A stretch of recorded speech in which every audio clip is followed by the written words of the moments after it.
15, 20 చోట్లనే ఇతని మొహం ఉండేది. మిగతాదంతా వాజ్పేయి బొమ్మ, అద్వానీ బొమ్మ ఇట్లాగే ఉండేది. వెంకయ్యనాయుడు అధ్యక్షుడిగా చేసినప్పుడు వెంకయ్యనాయుడు బొమ్మ అట్లాగే ఉండేవి. వాళ్ళ పార్టీ సిద్ధాంతం అయ్యే ఉండేవి కానీ ఈ లోకల్ ఎస్టాబ్లిష్మెంట్ ఉండేది కాదు. ఇప్పుడు ఆ ఎస్టాబ్లిష్మెంట్లు అవసరం అవుతుంది. ఇప్పుడు ఏమవుతున్నది, ఏ నియోజకవర్గానికి నియోజకవర్గం ఇప్పుడు ఏమైపోయింది, 2020 నుండి తెలంగాణ ఆంధ్ర రెండు చోట్ల కూడా అద్భుతమైన అగ్రెసివ్గా వెళ్లాల్సిన టైం.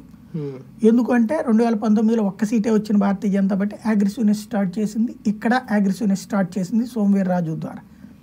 ఇద్దరు రెండు చోట్ల అక్కడ బండి సంజయ్, ఇక్కడ ఈయన అగ్రెసివ్గా తీసుకువెళ్ళారు. ఆ టెంపర్ కనిపించింది రెండు చోట్ల కూడా.